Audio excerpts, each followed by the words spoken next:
she should be thinking twice about where are you talking? propagating information that really has no basis except a one-off anecdote. Nicki Minaj caused controversy when she tweeted, "My cousin in Trinidad won't get the vaccine because his friend got it and became impotent. His testicles became swollen." Of course, your cousin's friend is a much more trusted source than all of the world's doctors. And I especially don't want Nicki Minaj doing her own research.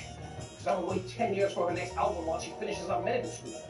Now, here's the problem. The problem is for a lot of Nicki Minaj's followers, millions of followers, that tweet about swollen balls, that will be their research. It will be their crime, still a crime. Yeah, this is what's interesting. Look at the theme. The problem is social media. Yeah. The problem is that people can express independent thoughts no matter how moderate they may be. So if that's the problem, that tells you what their solution is. Fauci? Colbert?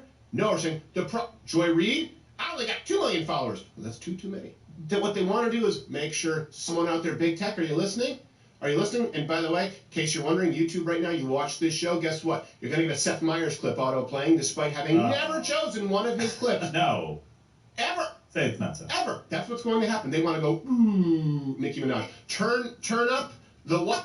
Turn down the, hey, maybe we should question authority. Turn up the Dr. Fauci, sexiest man in the world. No. Turn down the, hey, you know what? Maybe it's not my role as a comedian to force you to get vaccinated. This is where we are. We used to think that social media actually allowed us to bypass gatekeepers, and now they have become the most powerful gatekeepers who've ever existed. All these supposedly left-wing talk show hosts that have spent the last 2 years saying that they're completely for the black people. But the second that they have an opinion or even a question that goes against what their narrative might be, all of a sudden everybody turns on them. Right. And that's what I just find to be disgraceful. And with Colbert, it's like, do you think what Nicki Minaj asking a question is somehow more egregious than, I don't know, a dancing cartoon needles saying, let's all go to the doctors, let's all go, like that, which is what he literally did. Yeah. It's like you're pushing something that you don't understand either. She doesn't understand it and wants answers. Fauci, no answer for her question. I think it's dangerous that she has people who might listen to her opinion. Why do you think that, Doc? Because it's dangerous for people to listen to mine. Yeah. I mean, have you heard the things I said? Don't wear a mask. Wear a mask. Don't go outside. Go outside. It's aerosol. It's not aerosol. The vaccine means that it's secure. Actually, it's just protection. Then I changed protection. I'm full of shit all the time, and you keep asking me, have you even done your basic research on what I said about AIDS? It's miracle that if you were to just have a monkey with a dartboard, he'd be more correct about AIDS. It's anal sex and dirty needles. I don't know how it missed me. This right now is people just attacking Nicki Minaj, saying, how dare you do this? You're not black enough. Also, she said, I knew some, and I think it's kind of stupid, I knew a friend from Trinidad and Tobago who got big-ass balls. I'm not taking that. That's not that smart. Right. Maybe the guy's from Barbados. We don't know. The point is that any more dangerous than Fauci saying breakthrough cases very rare? Yeah. That was he couldn't have had that info. Well, we know that's not true anymore. Well, we know it's not true. I'm not saying that they happen. I don't know. Well, yeah, you know what? I am saying it. LoudandClear.com, all references. Mayo, the Moderna shot, either the Moderna or Pfizer against the Delta variant, 50,000 people in a sample study, divided by divided by race, age, gender, pretty well controlled. Mayo, 42% effective. Okay? So Fauci's saying there are no breakthrough cases to they're rare. Is that not a more dangerous anecdote? Why aren't we saying, hey, Fauci's being irresponsible because that will stop people from doing research, as opposed to Nicki Minaj, my uncle's balls got big! Watch Louder Crowder live, Monday through Thursday, 10 a.m. Eastern.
Oh yeah.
Eve to me is basically free. It's a giant open universe where you can do whatever you want.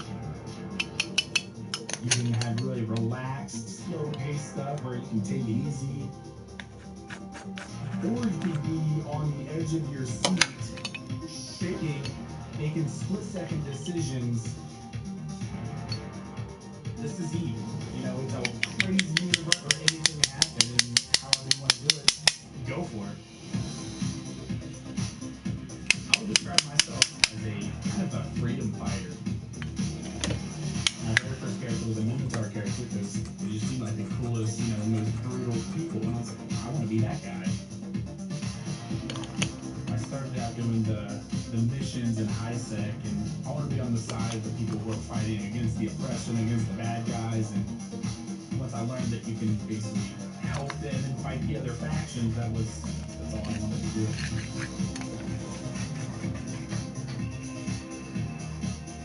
It's a very satisfying. He's taking the blue pills! He's taking the blue pills! You gotta get on the red pills, Neo! You gotta get on the red pills now! Matrix 4 is coming out. A new trailer has dropped. If you're my age or around my age, you probably think The Matrix is one of the most important films. It was the Star Wars of the late 90s because it told important stories about the nature of reality. Cited philosophers such as Jean Baudrillard, who claims he didn't really understand what he was on about. Nonetheless, is The Matrix the most important film of our time? Is it a contemporary myth that helps us understand our relationship with the external world and the nature of the relationship between the subjectivity and the objectivity? Or is it vice versa? I've had dreams that are just dreams. But The Matrix is such a wonderful film for so many reasons. It created its own image system that was instantly identifiable than digital binary codes running down the screen. That film went deep in my head, by the way. I was working and living in London at that time. I wasn't famous yet. I was going around in a long coat, like walking down busy Oxford Street, central London, like not looking at people as if like staring straight ahead in the middle of distance. That's right, I'm in the Matrix. Oh, sorry, sir, sorry. You know, I loved it. I loved that film because for me, the fundamental idea that we are batteries, that we are in a cell, that we're switched off from the true nature of reality and living in a simulation is a very resonant idea. I don't think it literally that we're in batteries, we're surrounded in like pink hand soap with a thing down the back of our neck holes, although for a minute I was entertaining the notion. I think more that we are embedded through language and through the conditioning of a culture in a reality that is a model of reality that is highly tuned to preferred outcomes for particular sets of people, institutions and groups, that you're not able to see the full nature of reality, even just because of the limitations of the senses. I can't see photosynthesis taking place. I can't see what's happening at a submolecular level in this plant as it lives and breathes. I can't see the true nature of time, only human scale time. So the metaphor of the Matrix is a powerful one, not to mention its beautiful allusions to things like Christianity and Neo as a Messiah who dies and gets resurrected in the first film, Morpheus as a kind of John the Baptist figure. It's got all sorts of potent stuff in this, all sorts of potent archetypal information. Joseph Campbell, God rest his soul, if he were alive, I bet he'd have had a field day analysing that story. Trinity, I mean, all of the biblical names, the divine feminine in her,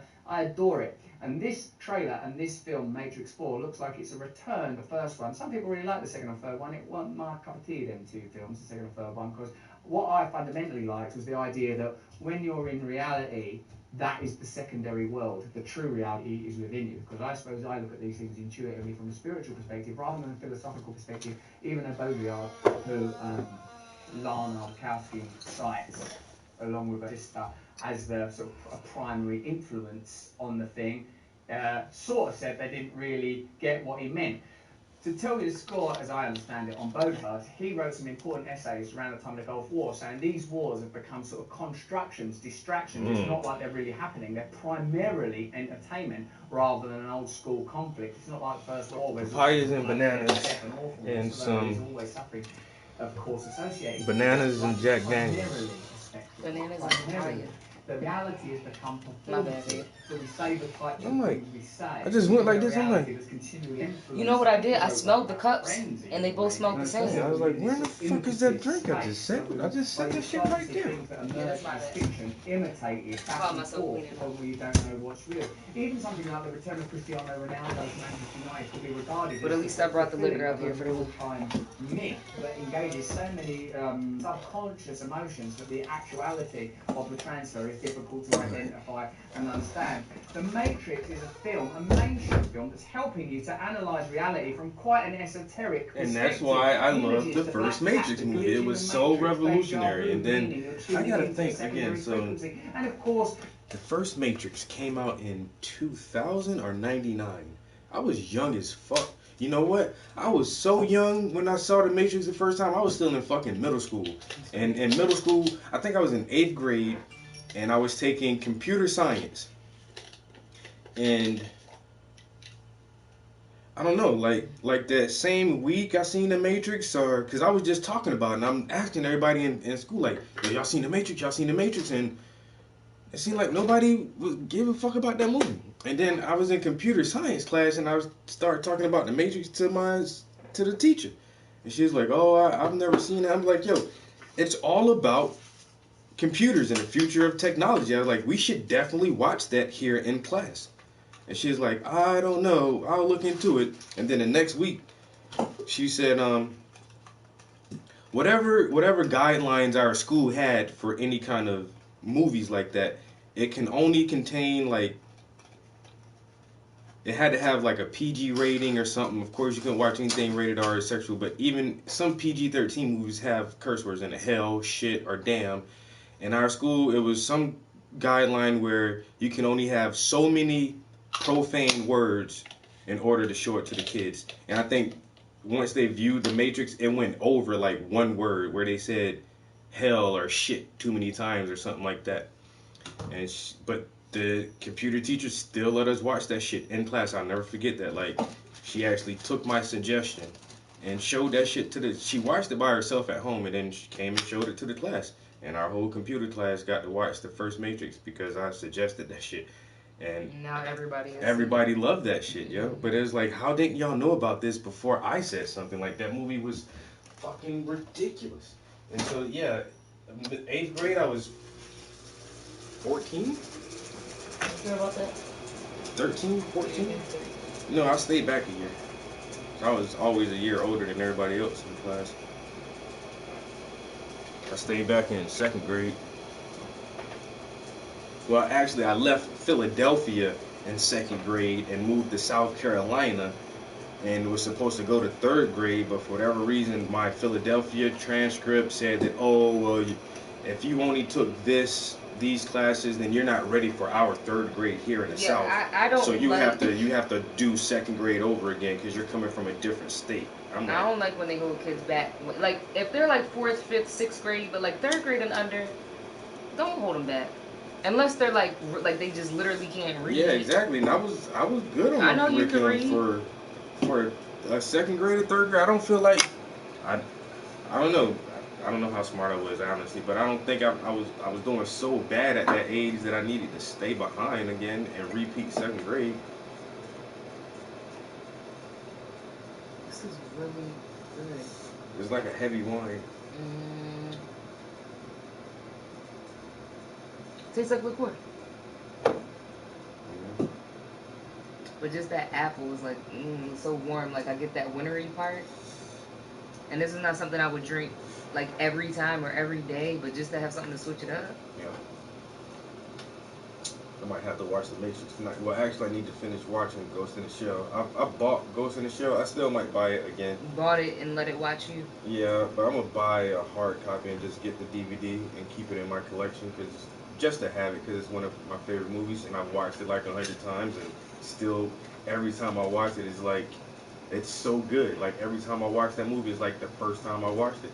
And that's how The Matrix is. Well, at least the first one, because the Matrix Part 2 was so weird. I really didn't like it. The third Matrix was a little bit better, and they did try to wrap the story up somewhat into like a trilogy. And I think they should have just left the shit alone. Just left it as a fucking trilogy. I'm kind of worried about this. And that's what I'm worried about too. I'm hyped and excited for it, but it's like, what else are you gonna do? Are you gonna ruin this series? Once again, like Part 2 was not the shit for me. They were fighting on the ceilings, and then they had the twins that were invisible and could turn to smoke, and the Merovingian was this weird-ass character, and it's like, they tried to just do too much because the first movie did so good, and then they hyped it up and put fucking Jada Pinkett in it, then they had the boxer, Roy Jones Jr., and it's like, who the fuck are you casting for this shit, and why?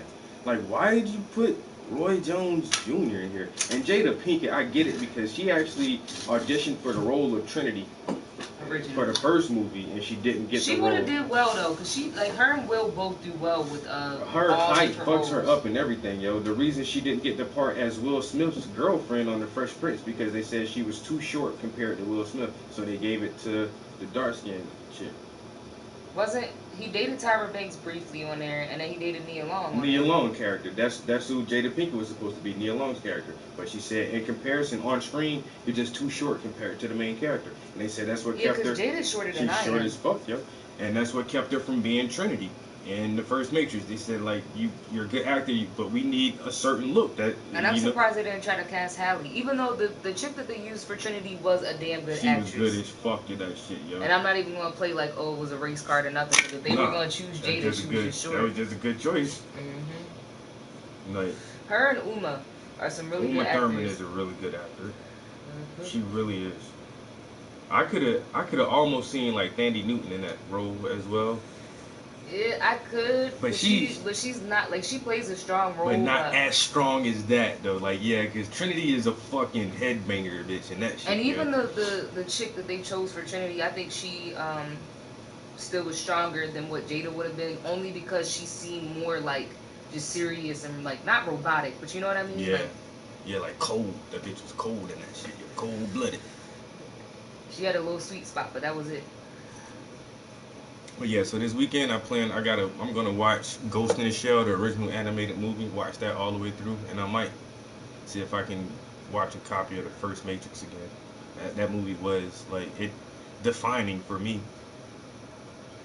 That was one of the greatest movies of my childhood, yo. And that shit changed movies. Like, I was gonna say, and it's still classic. Yeah, and that shit literally so many movies try to emulate the fight scenes and the camera angles and the concept itself. Like, a lot of movies really like bit a lot from The Matrix because it had so many original features in that shit, yo.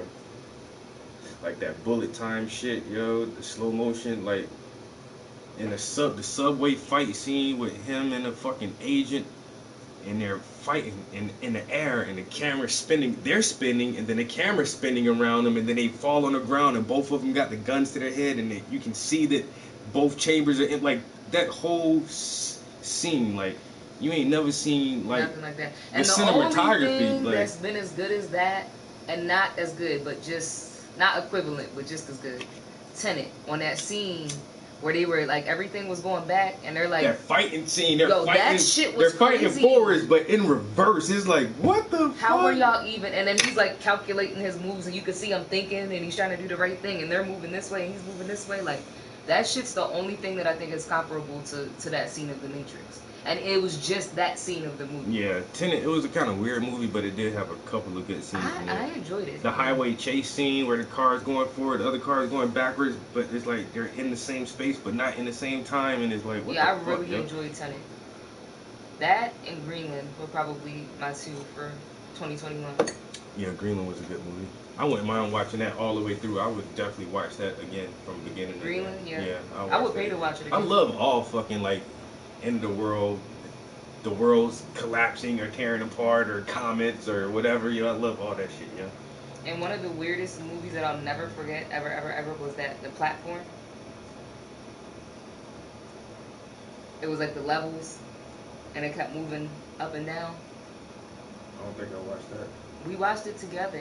It watched you, but it was the levels, and they were like all the men, and it was prisoners, and like the little middle part was like blocked out, and like that's where the thing moved up and down, and it had like food on it. But like by the time it would get to, I can't remember if it went. I think it went from. I remember some of that. Top shit, to bottom, yeah. But that shit was like crazy. Remember we were like ew, like, and then the person was like pissing, and they're like eating people's like leftovers out of their mouth, like it was crazy. But then, yeah, and that thing we just watched with the houses. That shit was weird. My mind is still blown from that. That shit gave me nightmares. Like, y'all don't get out of here, yo. Like, okay, my husband dead. Can I go now? You fucking killed him. Like, I raised the boy. Like, nah, you're gonna die here too. Like, you don't leave here. Once you come here, you never leave this shit. Like, they went in the house and came back outside. Like, and then she fucking started falling through different hells. That shit was weird. But that was what she could see the people, but they couldn't see her. They saw her. They just couldn't do anything. Nope. Yeah, that shit was crazy. I wonder who directed that. I'm gonna look up something else they did. I saw his other. Well, I didn't watch it, but looked it up. It's kind of weird. And remember, he was just like something about the housing market over wherever he was in Europe, and I'm like, I don't feel like that's the only reason you made that. Nah. This motherfucker had a nightmare and then started writing that shit down. Or did some shrooms or something, because that shit was just too random. Yeah. And why was their names, all of their names Martin? Why were they the Martins?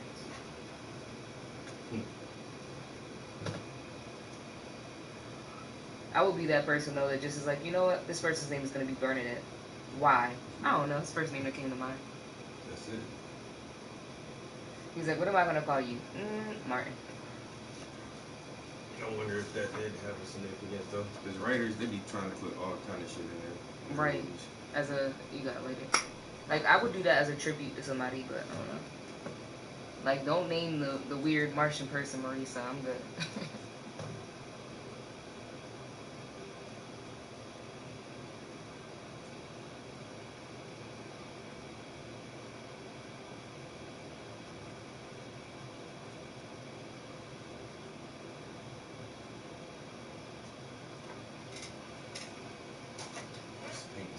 Nice.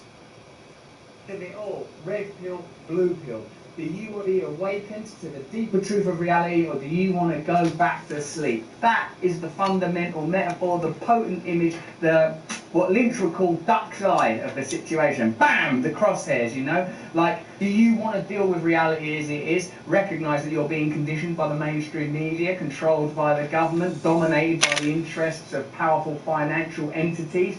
Or do you just want to operate within it and satisfy yourself with some sort of quivering little half-life of a denizen slave? Well, the Matrix and the core dilemma at the heart of the Matrix is wake up. Wake up. I wonder what the Wachowskis feel about the red pill metaphor, primarily seemingly belonging to a group you might, from a traditional perspective, although I increasingly think these perspectives are melting away into nothing, considered to be on the right, as opposed to what is now called the left, which is primarily concerned with issues that are Well, the whole thing is pretty complicated. I think that the Matrix is a tool. The metaphors found in the Matrix, because they are so heavily resourced from mythology and from contemporary postmodern philosophy, can be used as a sort of tool for understanding many of our dilemmas that we're facing right now. What is the nature of reality? Who are you? What is it to be a hero? Are you willing to let go of the illusion and live in the truth and the real world? Or do you want to go back to sleep like, what was he called? Lucifer, or whatever that dude was called,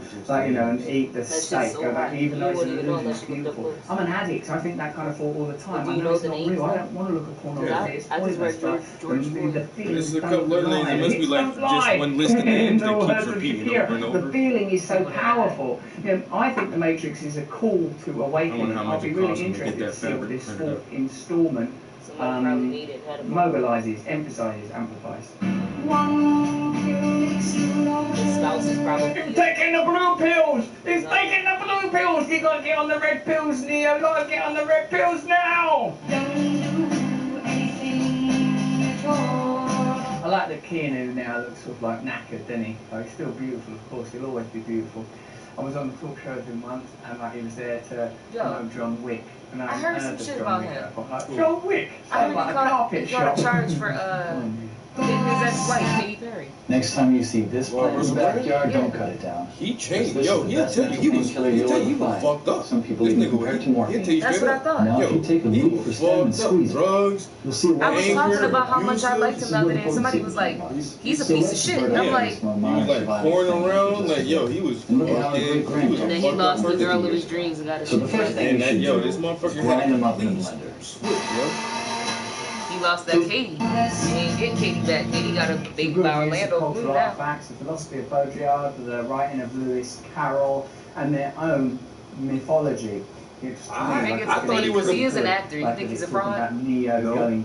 I thought he was a fucking twat, and I don't like his fucking movies. I didn't like him as an actor. I'm like, who the fuck is... I forgot what movie he was in with the... He was always in some jackass thing. Yeah, and it's like, dude, you're fucking got totally awakened. You know, at like 19, a kid from Cincinnati went like he's like a dude to be on like Monty Python. Yeah, exactly. Ran that and went on the circuit and got into all the indulgences. But all of a sudden, he just started talking about his conscious shit, and I'm like... Peculiarly enough, men say that aren't you the fucking corny ass not British permanent actor? states Like, that what need are to be you doing? cultivated. I see it from a spiritual perspective. A lot of people will see awakening as a kind of getting fierce and like, "Rah! Confront this."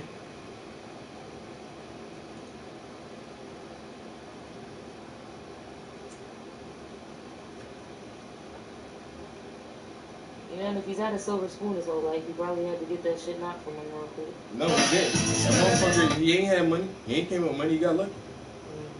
He got lucky. Got in the film industry. And got a little bit of money. And then yeah, he'd say he said he's a regular motherfucking piece of shit ass dude. That motherfucker got lucky. He came up, and then his life changed. You have to move out of your chair and... Catherine is welcome. No, she's not. No. Don't trust me. Don't even touch it. What? Don't even say for the queen. You can't. Don't say for the queen. For the queen! No, don't say that. Please, Russell. You're beautiful. Russell, please. Oh, thank you. Shall I just sit here? Sure.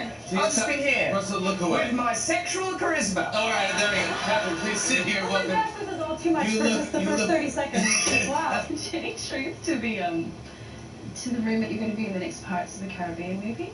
Can you tell us? Can you give us a Weekend Sunrise scoop? I'll give you a Weekend Sunrise scoop, young lady. I'm going to scoop you like you've never been scooped before. I'm going to scoop you up in my arms and carry off to a world of wonder where you forget your own name. But I won't forget it. It's Sam, the gorgeous morning sunrise Sunday sexy woman for teenage boys. You had such a beautiful chapter at the end to have written about your betrothed.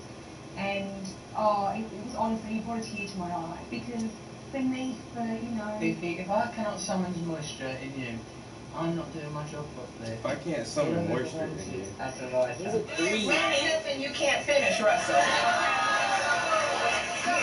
I assure you, this is an area in which I'm confident. I am not bluffing. I will take care of you. I will make you see multicoloured. I'll make you forget your own name. It'll be wonderful. There's no time for national television. Wait, you said clean from drugs and alcohol. What about sex addiction? Yeah, what about that? Shagger of the year. No, sir. You'll have me stripped to my title, and I'll have you stripped to your tights. False, like, you know, fake stirs and stuff. The funny, the accent, you know, when I see him in person, it's totally fine. Forgetting Sarah Marshall or the TV show, it's fine. But on satellite radio in the car, I can't understand a single joke. You can't understand it. Can you understand me? Yes, but I'm saying when I'm driving in the car and everyone's laughing in the audience of the radio, I'm like, I have no idea what he's saying. It's best you focus on your driving. But you're a man, you don't want to be distracted by humour. You might crash into a pedestrian. So it's a good thing. I think it's probably for the best. I think I'm just this is my everybody first else laughs at my jokes. brand. Yeah. I think it's not listening to him, it's experience. It's just sort of taking it all in. You are talking about as if I'm not here and as if I'm an extraterrestrial. You know I'm from a country that's near to you. We're no dummy. We're just sort of admiring the whole, it's the whole thing. Well, thank you for your casual objectification. An experience. I'm glad that it is positive for you. It's very positive, absolutely. Any other questions? Yeah, I'm a little nervous. You've become nervous. Why are you nervous? Really? You're a powerful woman, you've got a lovely job. What seems to be the trouble? I don't know. You've got a hair like Princess Diana. Oh, wow. Okay. I've never When she was alive, it wasn't being offensive. Here's a little subtext. Yes. I'm petrified of her. And you guys are on heels. She just moved down the I other absolutely love this. What seems to be the trouble, love? No, I'm good. We're now going to do a bit of therapy. Would you do therapy with Willy Brandt? With who? Willy Brandt. Would you do therapy with him? I don't think that's where he's heading. Okay. I'm all right. Yeah. You shouldn't say he when a person is present. You should refer to the person by their name. That's basic good manners. That is where Willy is heading. Who is Willy? I don't know. Okay, Russell Brand. Is this what you all do for a living? Yes. Okay, right, I'm here to... Okay, well, let me help you. I'm here to promote a tour called the Messiah Complex. It's here for the people of America. I want the people of America to come and see me do stand-up. Go to russellbrand.tv where you can purchase tickets to see me. These people, I'm sure, are typically very, very good at their job. What is it? You're conveying news to the people of America. Yes. People of America, we're going to be okay. Everything's all right. That water, she's like, I'm anchor. This is what you guys do for a living. Look, let me take control of it. I'm here to promote my show. If nothing else was clever said, you can't change a system using the thinking that created it. That means if you want to change things, you have to look at alternative ways of thinking. The way things are at the moment, the people that benefit from it don't want it to change. They are happy with it the way it is. That's why things like ecological disaster, economic inequality, global meltdown and war are largely ignored because they are serving the purpose of the people that are in control. If you want change to come, it will not come from them. And Russ pointing out that I didn't meet Jim Hart on the first day. Yes. Are you thinking about something? Yes, as a matter of fact, I was thinking about something, because as you know, I've announced it, I find Catherine very attractive. Then when she said exchange numbers, I thought things that I'd like to exchange with her. Numbers! Jeans! Isn't that right now? Data! What is happening? Genetic info. That's right. It's I want to exchange genetic information with this one. Who is it you're having sex with? I'm having sex with lots of people. Good on you, lad. If it's got a face, fuck the face. Josh, you're a face fucker. Josh, face fucker Josh. I'll fuck Tony the Tiger. I'll fuck any. I like that bloke on the Cheerio box. I'll fuck him in the face. When you're fucking someone in the face, Russell, checking whether they've got a moustache or got lipstick on. I'll do you in the face. I'll do you in the face. I'm married. Get me in the face. Is it the nose, the eye, the mouth, the ears? It's always the ears. It's always the ears. It's tighter that way, Russell. It's tighter. And there's the lubricant of the wax. Do you, I love that you thrown me. This is the one movie I've seen with him in it. This guy had to take him somewhere. Because we're talking about sex and shagging. You played nice. Thank you so much, Raphael. I appreciate that. I like these sort of gladiator high-heel shoes you're wearing, and I like your legs. Now, I understand you've been celibate for a while. When are you going to give that up? So you can give that up.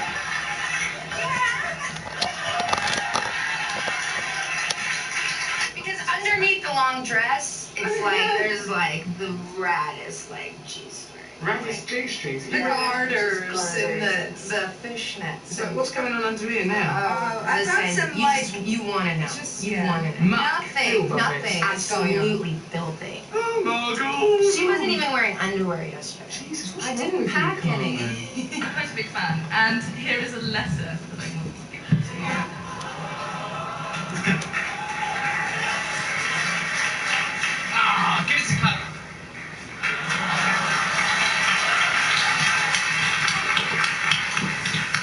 And I've also got a question. For sure, so. Yeah. Don't beat it. Dear Russell, I'm not accustomed to acts of exhibitionism. Because on this instance, I'm only joking.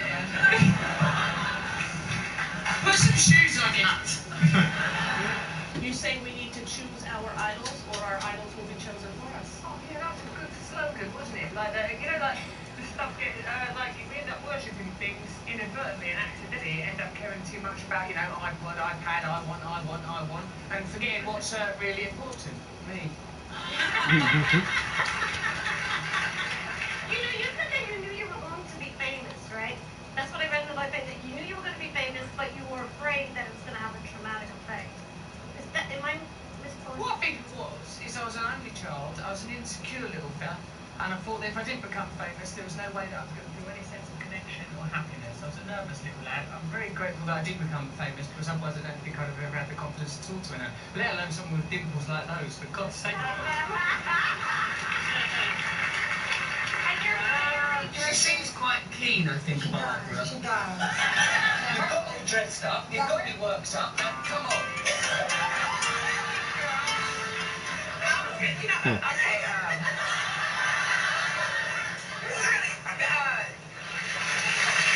it's nice of you to do that. No, I'm glad you did it, actually, because during that, you went suspenders. Jesus.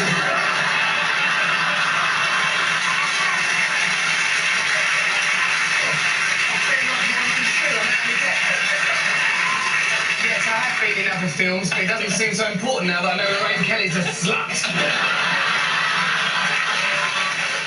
Come on, what do you want to know? It's everything I want to know. I want to know. Do you want to come over there to you? No, oh, wow.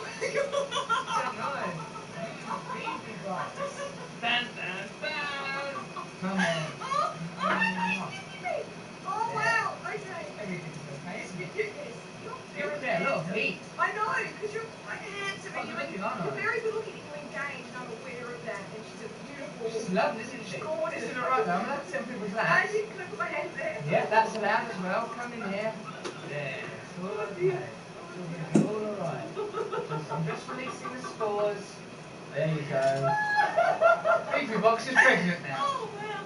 Okay. Wow. About it. Shagger and Yes, one of my proudest accolades. Back in my country, Britain, the country of Shakespeare and Milton, is that I am the shagger of some years. I wonder who vouches for this dude. Like, yeah, he's a pretty good shagger. Not the shaggy.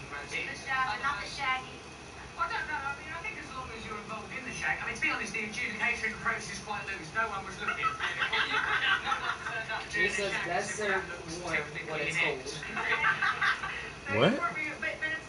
Oh, the cider? right? And then you're looking for love. That's so warm. I think everyone ultimately is looking for love. In fact, whatever it is we might think that we're looking for, perhaps So that now I might have be to love. taste We the might water. think that we want our football team to win. Yep. We might think that we want a new pair of sexy trainers. We might think, in fact, that we want to snog you in spite of your political views. But behind all of that, behind all of those desires, really is a yearning for connection and love. Yeah, probably, is it? I don't know. Let's work it out. Yeah, I think you're right. It's probably that. Yeah. When you say that, it makes me know what you sound like when you come in. And I like it. Is this morning time? So you can't put that in. Hey viewers, that's what Phoebe sounds like when she comes. Enjoy your breakfast, you Damn. I can tell, sorry. We managed to get tickets for the Super Bowl. Fun. And when I say we, I mean my husband. Yeah, but you know, the way you drop the jets, you could drop that guy any day. Russell, absolutely. Stop dancing. Face the change. No, I'm the not. changes. Turn and face the change. Changes. These are unbelievable. I'm only joking. You must never destroy a marriage unless you're really bored. Thank you, Russell. Yes, so anyway.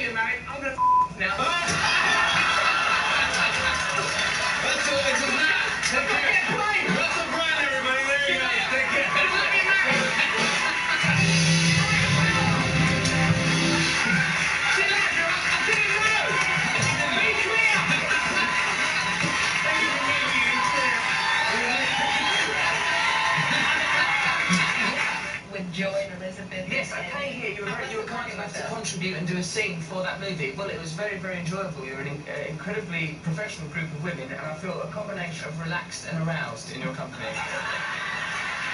You know, effervescent, enthusiastic, lot of energy, infusing people around you with your effortless charisma. Inspired. Yeah, she's charming, isn't she? Yeah. I've fallen in love with her a little bit. Which little That's bit? encouraging. That's in the cock. That's a joke! What are you going to say? If you was on telly in my country when I was a teenage boy, it messed me up. No way. I think you're gorgeous. Oh, thank you, Russell. It's very kind of you. It ain't kind. It's just a bit rude. I've been a waiter, but if someone for any number of reasons you won't forgive. Liz, that's your fault. Because you took your eye off the road. Things was getting a bit fruity out there. All right, Liz. We were. Yeah, thank you. Well, it's been really a wonderful success. See you later, Liz. All right, take care. Russell, how can I do your bra just like this? Liz, I love you. There's so many baubles and scarves, there's necklaces, there's chest hairs. It's a landscape. It's a landscape. Stand on your landscape. Little bit of sunburn. Look at him go. Look at them nipples. They could take it. Give us a little nipple. Oh, look at that. It's right there. Josh, you better go around your boobs out. You have a take on voting that's a little bit different, which is you don't think people should do it. Every election in American history has been won by the party that has the most money to campaign with. Every single election. That means don't bother to have the election. Just ask which one of you two's got the most money. The person puts their hand up, go, you can be in charge then. Because that is what happens anyway. Right. But then, that is what happens anyway. That's true. Sometimes people are stigmatised because of something like homelessness, but I know loads of people that are hustlers and they're exactly the same as me, except for a roof. And you talk to them. And Yeah. you don't have any of that sort of barrier that I think other people, some people step over them. You write a lot about it, you don't do that. I think it's important to try to acknowledge that we are ultimately unified by our common humanity and not divided by...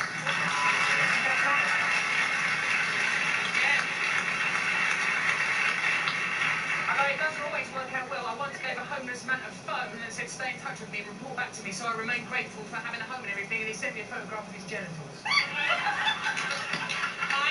So come out of your box! She just wants a drink of water. The last one was, actually, you can do that to this laptop. This piece of shit's been bothering me for a while. Get dropped in the laptop! He's sick of this! Free Thank you. We put water on our computer! And that's because of you, NSA! Try reading my emails now. Read that email! You better speak water! We've H2O'd our info! That's a bloody computer virus, that is. Yeah, it's the old H2O virus. So how are these changes going to happen without voting, without violence? Well, the only reason I disagree with voting is because, for me, the political system in my country, there are two parties, but both the parties are really similar to one another, and it seems that they're more interested in representing big business than the ordinary people of my country. I wonder if it's the same here. It is, very cool. Yeah. It is, but, you know, I think in this country, when people hear you say that, you know, they get nervous because people of color fought so hard for the right to vote. Yes, and women fought very hard to vote. Yes. And the reason people fought so hard to vote is because they wanted their views represented. They wanted to be free. Now we've ended up with a government that doesn't represent us in a lot of countries. Your own Thomas Jefferson said every generation should have a revolution, and I think we need one now. You know, when your country was ruled by an economic elite that taxed you without representing you, you kicked them out. It was us, the English. Right now you're in a similar situation where an economic elite who doesn't represent you, is not interested in your values or your views, but only wants to represent rich elites and corporations. You similarly have this situation, only now it's not divided by an ocean, only an ocean of money, a green sea of inequality. Expressed in one day. Once in Dublin, 9. It was an evening. It was crazy there. What a mental night it was. I felt exhausted the next day. You're having sex with someone, that person or a man, that person's got to have an orgasm first. I spoke to a woman recently. I like the only other hot thing I like to drink is like hot sake. And I barely have that, but I love it. For some reason, I really love hot sake. Yo, that shit is delicious. So that's not bad warm, yo. I like that.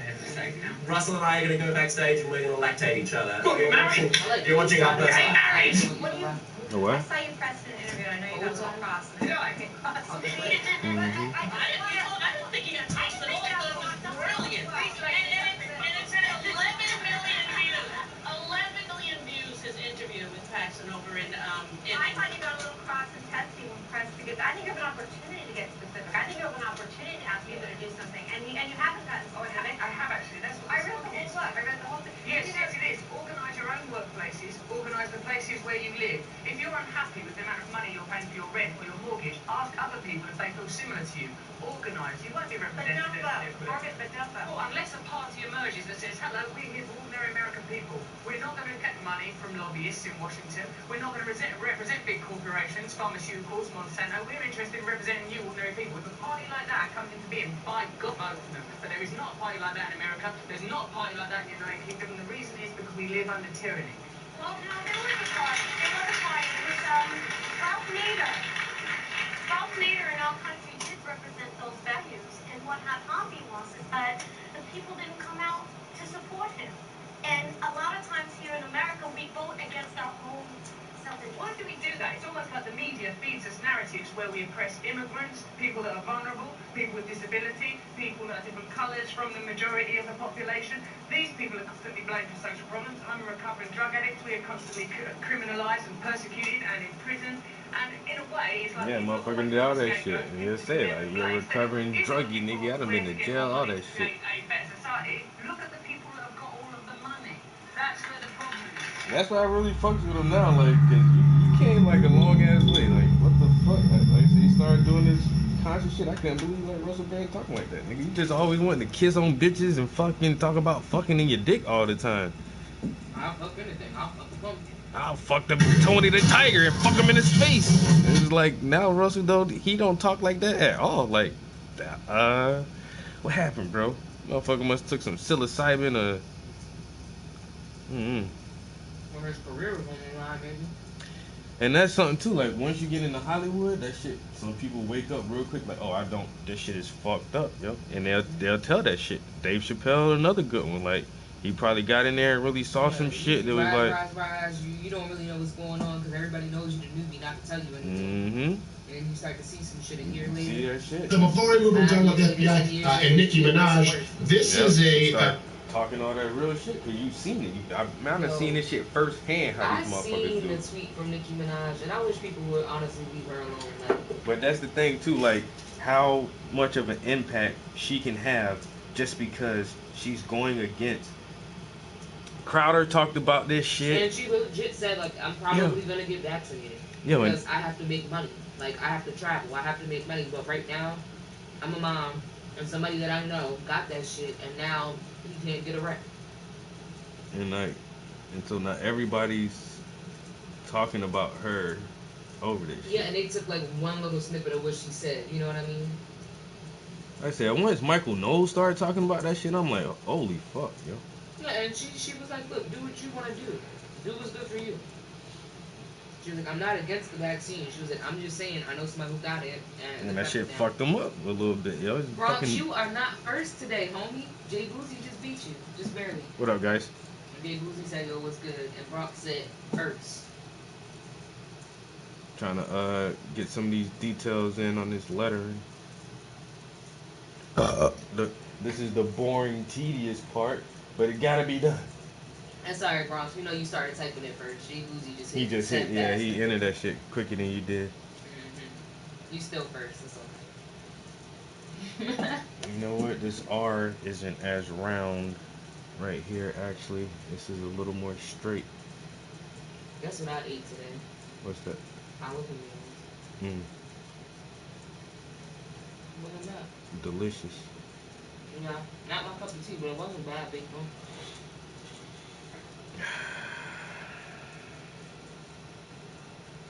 This K is weird, because even as small as I got this section here, it looks smaller in the print, but I'll just keep mine like that. As long as you can read it. Like I say, the letters, I don't ever really... I thought about that as a girl's name. Yeah? Akira? Yeah. I did too. I always liked Shakira. I know somebody, I know a girl named Shakira. Yeah. I like Shakira, and it had a meaning to it, but Akira, yeah. I wonder what Akira means. It's a Japanese name. I know the meaning of it, but I forgot. I had it written down. Because I looked at, like I said, I looked at Shakira and Akira. I like the both of those names. But Shakira means, like, blessed one or something. or something like that. Even the character, the other character's name, like Tetsuo, Kaneda, Hana. Like there's some cool names. Bronx, I'm so fucking dead. I'm about to tell y'all what it means in a second. But Yo, he might do a stream on Twitter. yeah, he was gonna get married, and I was A shoeless Lyft driver was enraged, what you're about to watch, furious at a request to, and this is also why I hate that Lyft and Uber rate passengers. That to me is Black Mirror-esque. Look, you shouldn't be rating passengers just because now passengers can't even discuss issues that might, like if I'm in a car with my wife, I go, shh, don't talk politics, we might get 1 star. That's so bizarre. It's like a Chinese social credit system. So that's awesome. Also, many of the drivers are probably part of the Chinese social credit system. Enraged that they, grammatically, but I don't know, they were asked to go the speed limit. Here you go.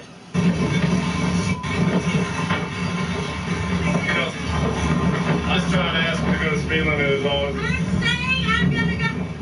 Oh. Is it a woman? Yes. We confirm. I believe. Okay. You guys aren't trying to embarrass me. It's a woman. Well, you gotta, hey, you're gonna have to open that trunk. An aggressive I'm not woman. going anywhere until you open that trunk. Mentally ill. No. Yeah, the caution tape means you should not get in the car. She pulls up. If that wasn't the first tip off, the Dementor scream should have. Oh, see that deal. Oh, I'm not going anywhere until you open that trunk. Oh. She trying to grab her phone. I was trying to ask him to go to speed limit as long as. Oh. Is that a woman? Yes. We confirm. I believe. Okay. You guys aren't trying to embarrass me. It's a woman. Well, you gotta, hey, you're gonna have to open that trunk. An aggressive I'm not woman. going anywhere until you open that trunk. Mentally ill. No. Yeah, the caution tape means you should not get in the car. right. She pulls up. If that wasn't the first tip off, the Dementor scream should have. Oh, see that deal. Oh wow. I got a hard case on there. It's okay. Does he got the shoes on?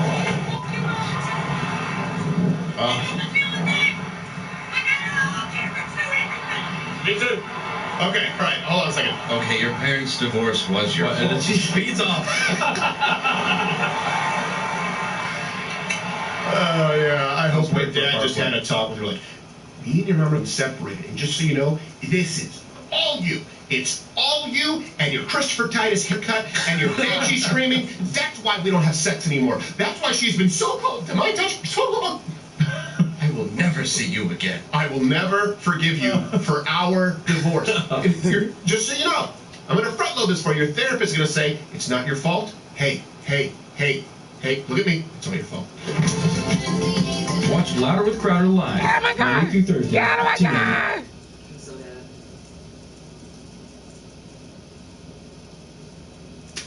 Just because they asked you to go to speed limit, lady. Like, yeah, why are you yelling like And that? then she's on the highway going faster than the speed limit. Then she turns all the way around and tries to grab this lady's phone. Like, bitch, look at the fucking road. What are you doing? Crazy. You can speed all you want. I don't give a fuck. I don't mind if you speed. Don't turn around and look at me while you speeding, bitch. And I'll show you, this is why this matters. It's not just trending because Nicki Minaj, and I'm not a fan. I'm not a fan. And I'm not getting behind Nicki Minaj saying that Nicki Minaj is based. But Nicki Minaj just came out and said anything about the vaccination and said something that wasn't even complimentary but neutral about Tucker Carlson, and everyone in the media has jumped and attacked. It says what? Which to me is, I would say, the Japanese. One is in Japanese it's the sun or the sunlight, and the other meaning is natural graceful strength. Well, if you ever watch this movie, you'll see why it could be the sunlight. Right. And natural graceful strength. Yeah. That's crazy. Like sunshine, sunlight. Oh my God. That's now the movie makes even a little bit more sense. And it makes you like the name even more, doesn't it? Yeah. That's why I ended up saying, oh, okay, I like Akira over Shakira. Because it has such a dope meaning. I might have to make her watch Akira tonight instead of watching Ghost in the Shell. Akira is like I don't know. It's once again, it's such a classic, such a deep movie, yeah. And now, like even the name, sunlight, natural, graceful strength. Key. I was watching the remake of Berserk the other night. I've already seen some of it, but I have well, I don't know, man. With my last breakup, for some reason, like I wasn't here when they moved out, and they took like a major part of my book collection and my movie collection because it was still boxed up. So they just like grabbed shit that wasn't theirs, and like a lot of my anime is gone, yeah.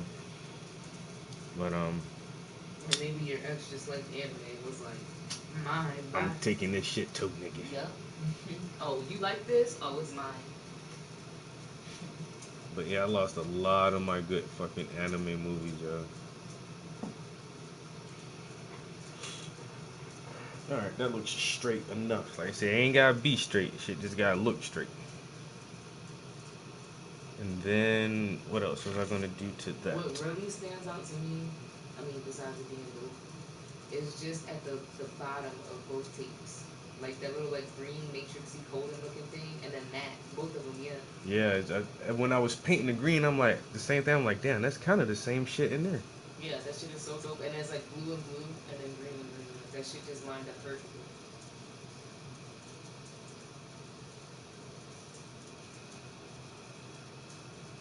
Like the technique of you doing those, what is it, that drink, that sheet, and the ice and all that, that's the amazing part. But to me, what stands out is just these little details in it.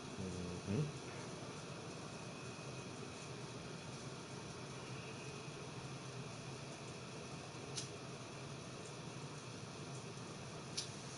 Art and education. Let us tell you how to keep your balls.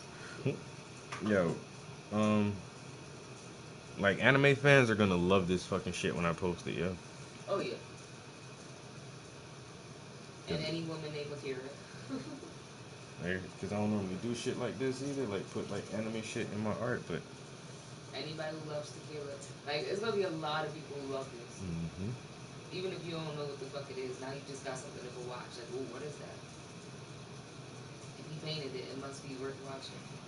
Yeah, I wonder what fucking movie is that? Is that like a cartoon? Let me go look this shit up. You should do that. Google Akira and then read the synopsis of it.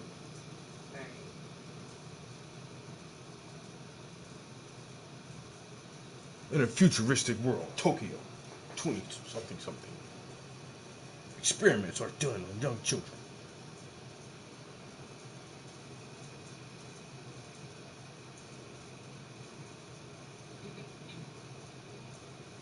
In 1988, the Japanese government drops an atomic bomb on Tokyo after ESP experiments. ESP? Yeah, it says ESP experiments on children basically go bad. In 2019, 31 years after the nuking of the city, Kaneda, a bike gang leader tries to save his friend Tetsuo from a secret government project. He battles anti-government activists, greedy politicians, irresponsible scientists, and a powerful military leader until ...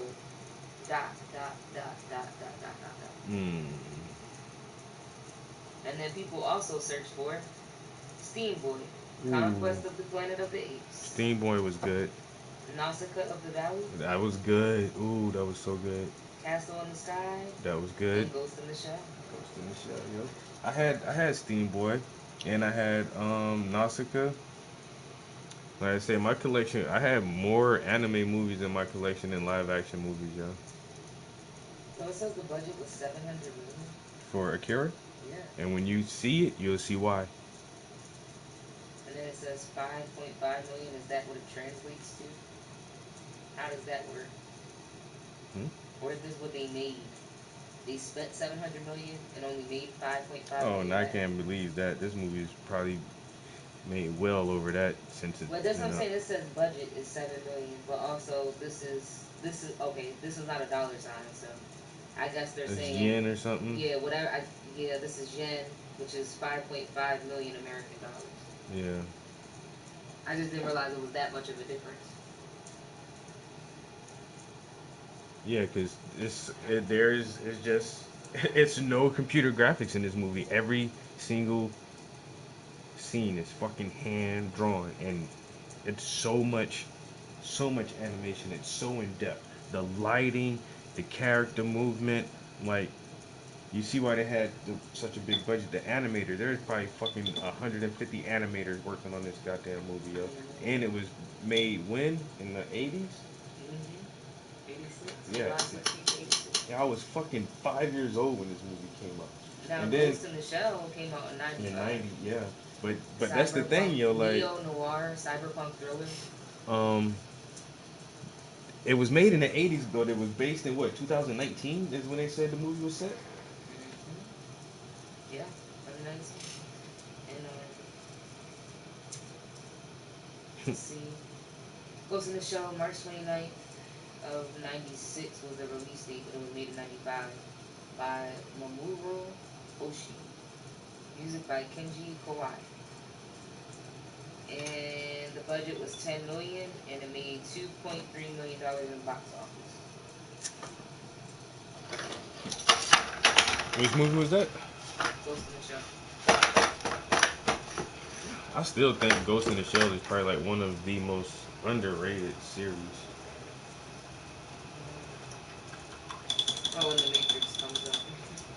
All animes, and then there's The Matrix. Because the Matrix copied so much from Ghost in the Shell. It's like... Now I gotta watch it all the way through. What, Ghost in the Shell? Because you know how it is, like, okay, I'm younger than you, obviously, so, like, The Matrix was my thing. Yeah. And it actually was a good thing. It's not like how nowadays they keep trying to remake our movies for the kids, and they're whack as fuck, like Coming to America, shit like that. So I don't know, but, like, The Matrix is so damn good, and I like it so much that I might see the original and I might not even like it. You know, if you watch Ghost in the Shell all the way through, it's like they tried to make a live action Ghost in the Shell movie, an attempt on like how the future could be. How accurate was it? No, I mean it's a completely different story, but just like even some of the visuals, like the fight scenes, the way they can communicate.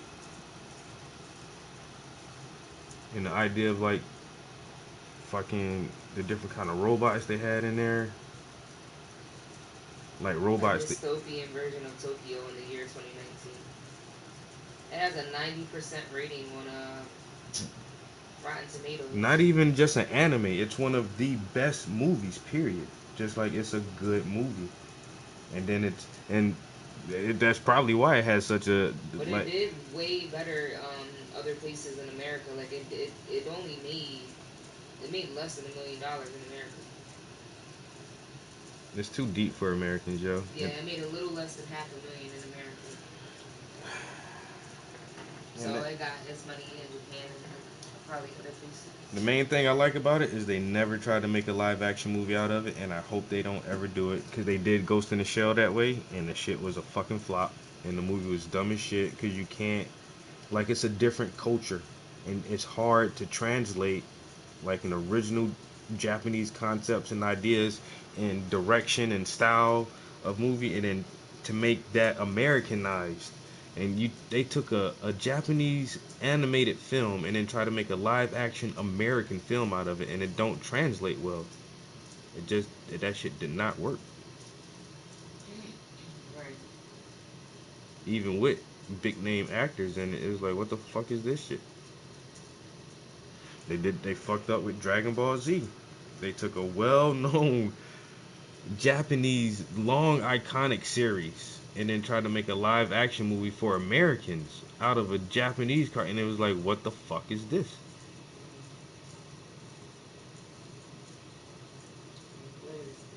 That shit don't translate. But nobody ain't got enough money to throw at the fucking Akira rights. You have to pay billions of dollars to get the rights to remake that shit, yo. The movie, like I said, is such a classic. That shit is untouched. Just leave it alone. Don't try to make no sequels. Don't try to make no remakes. Nothing. Just leave that shit be. It's been good since the fucking 80s.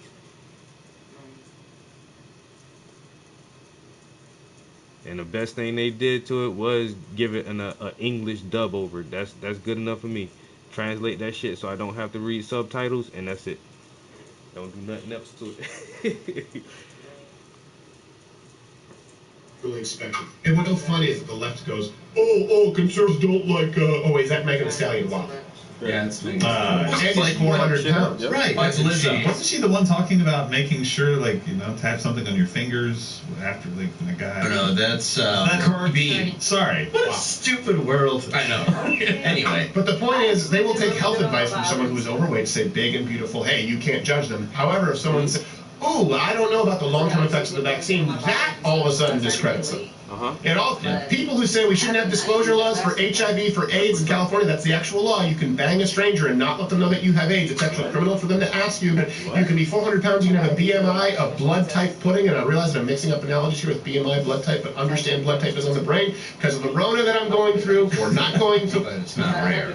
The point is, then it's a bridge too far when they just say, I don't know about the vaccine. I'm not sure. I don't think 400 pounds is healthy. I don't think wet-ass pussy is good for children. I don't think that the woman who's talking about cleaning her asshole with a fingernail should be interviewing the president going, oh my God, I can't believe that same person said that we don't have long-term effects on vaccinations. How do you solve the divide? It's not because of Trump.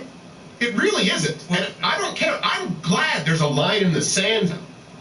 Well, because you don't have to agree with everything somebody does. Right. And just because you've pigeonholed somebody into a category and you believe they know everything they think doesn't mean you're right about it. Right. Yesterday, Nicki Minaj went on a Twitter rampage. Most notably, she tweeted out a clip of Tucker Carlson defending her. And, of course, leftist streamers, I guess, and Twitterers, I don't know what qualifies what right now. This is why it's so hard where someone asks my wife what I do, and my wife's like, I just use Florentine's line of getting a haircut, which is what do you do? Oh, I cut lawns, and then all of a sudden they have no more questions. So they came after her saying that she went on a white supremacist, white nationalist show. All she said was, right, I can't speak to Nicki Minaj, talking about Tucker Carlson, agree with, even look at someone from a particular political party. People aren't human anymore. This is being sarcastic and misspelled. If your black Democrat tells you to shove marbles up your ass, you simply have to. If another party tells you to look out for that bus, stand there and get hit. You know how many U.S. presidents were white supremacists? Oh, please, just stay on topic. Y'all can't do that. The topic is asking questions is okay. But let's make the topic, Nicki wants to talk to white racists so that all you can sleep better tonight. Dice. Did no one else do the marbles?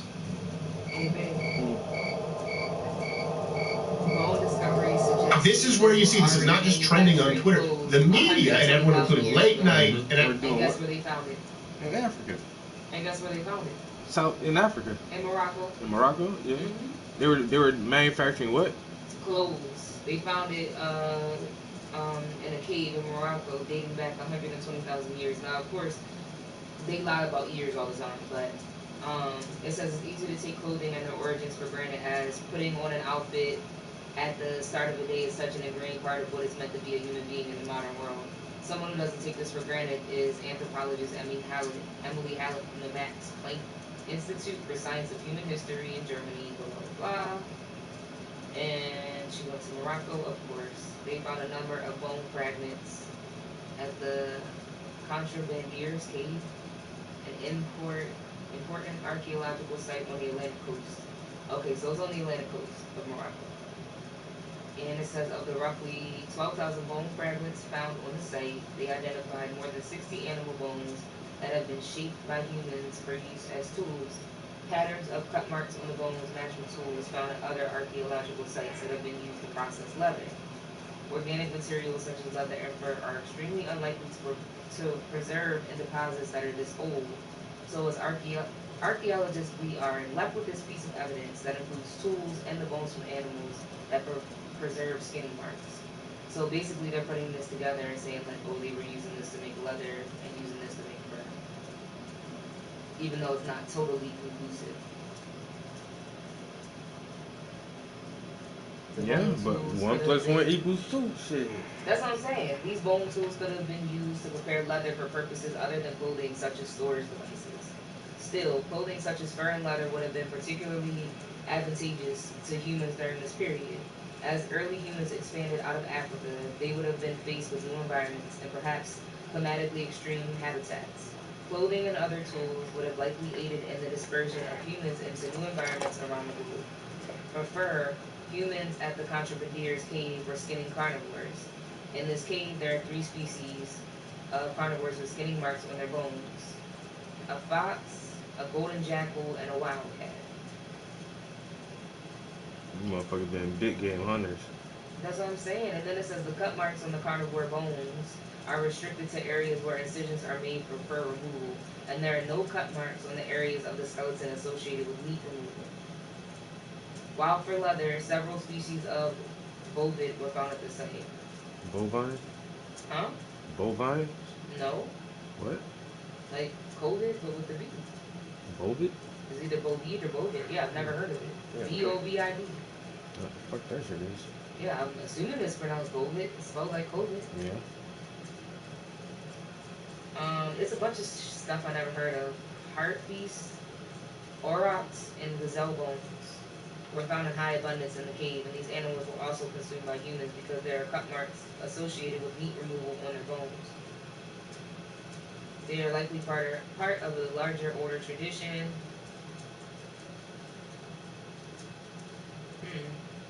And then genetic studies of clothing lice by others suggest an origin for clothing of at least 170,000 years.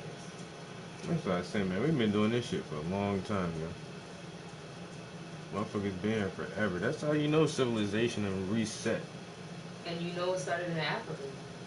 These tools were most likely used. Now, this is a German woman from Germany that went to Africa. She didn't go nowhere else. They always go to Africa. And specifically to Morocco. And she says it's interesting that the archaeological record and genetic evidence both point to an ancient origin in Africa. Which, again, this is nothing new, but it's just interesting that, like, I feel like it's been in our face and head for so long, and, like, now it's just, like, people are letting you know. Like, I don't know. When I was a kid, I don't remember, like, reading about shit like that. Like, I remember reading, like, history books with, like, butt-ass Egyptians in it. You know what I mean? Mm-hmm. Well, they still try to play that narrative, though. I mean, yeah, like, I'm taking a Western civilization class now, and, I mean, they kind of keep it real in the book, but, like, they're like, yeah, they did this, and this person was powerful. Oh, but it was because of slavery. Like, yeah, no, fuck that. The white man came in late. This motherfucker figured out that violence is the best way to control power and resources. They took people out with disease easily. They built up their immunity and went to places with their measles and smallpox and black plague and everything else. Yep. Just like having to teach the Romans how to wash their ass. Right? Mm-hmm. But yeah. And then killing each other and fighting each other like, this is my land, no, this is my land. Yeah, the white man been beating each other over the head for a long time before they start even taking motherfuckers from other lands. Yo, in France and Spain? That's why they were called barbarians, yo. Motherfuckers just barbaric ass fucking people, yo. Right. Just because you write pretty poems and shit. Yeah, like, honestly, I'm torn between who's worse. Like, I would have to say Spain, but... The Spanish fucked a lot of shit up. Yeah, the white Spanish. Spaniards, yeah, Spaniards. But I don't know, like Italians and French. I mean, Italy, that's the same thing to me. Because, like, Christopher Columbus, he was Italian. Yeah, but he was working for the Spaniards. But he was working for the Spaniards, and that's what I'm saying. So, to me, Italians and Spaniards, they go in the same damn category. Not the new ones, not saying everybody in the world. Just talking about the fucked up motherfuckers. If it ain't you, don't wear the shoe. But, yeah, like, I have to say the Spaniards, but the French and the Italians. France been around for a long time, and they really kind of just. And they're still like France is still very sneaky. Like it's. Yeah. But they don't fuck with a lot of people. Like France isn't like they never been like conquerors trying to go out and conquer shit, yeah. They do, but they don't work. And that's the thing. France, like I feel like the French leaders were very greedy. All of them motherfucking Europeans greedy. Yeah, but the difference with the Spaniards is they were greedy, but they were about that shit though. Mm-hmm. And they didn't care about sacrificing their own men, anybody. They would kill themselves trying to get to the prize. Although I can say that they probably had a hell of a time. It was probably the adventure of a lifetime. Mm-hmm. You know what, Travis? I'm tired of this shit, babe. We just gonna go conquer some land. Let's split up. I'll take this side, you take that side. We'll take a couple people with us to work on there. It's like, them motherfuckers try. We just gonna hit them with this bow and arrow real quick. Hit them with the measles and the smallpox. No, the reason the motherfuckers had to conquer so much because Europe is a barren tundra. There's not a lot of resources there. Motherfuckers start traveling. Their economy was fucked up. Yeah. And they start going to other countries like, y'all got just gold. Y'all got gold. Y'all got silver. Y'all got this tobacco, fertilized land. Like y'all can just grow anything down here in this temperate tropical climates, man. Up north in Europe, we can't do that shit. Potatoes? Oh shit. Motherfuckers ain't got shit in Europe, yo. They ain't got hardly no natural resources. We need y'all coca plants. We need everything from y'all, yo. And that's how they really boosted their shit, was not only just like through the trade, but like actually having free labor. Mm-hmm. And when you think about it, it's like, yo, how did this shit happen? But like, because people were just stolen. Violence, yo, a monopoly on violence. These motherfuckers did not care and call everybody else savage, but you treat everybody else so savagely and use so much violence to control motherfuckers, yo.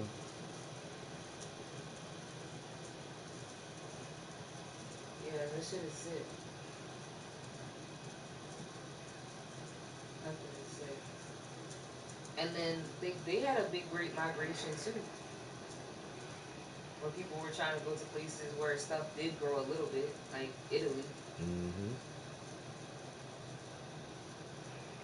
That's why when they found Africa was all good and like that, all them motherfucking Belgian motherfuckers started going to South Africa. Now they've been there so long, they think they from there.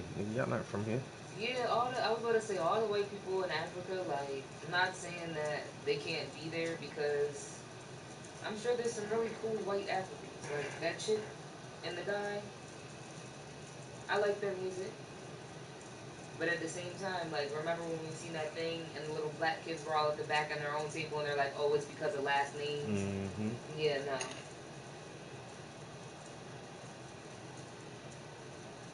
Yeah, South Africa still kind of fucked up and shit like that. And I don't understand how people don't see that. Like, even if we all can get jobs today, like, your people had houses and everything else built, and y'all were reading and getting educations, and everybody else was just working and getting hit or raped or whatever.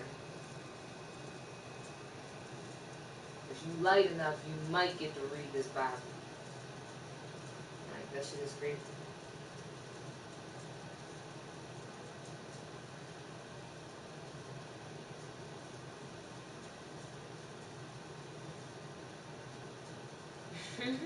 FDA advisory. Panel votes not to recommend COVID booster for people 16 years and older. I die every time I read that. 60? 16. Oh. 16.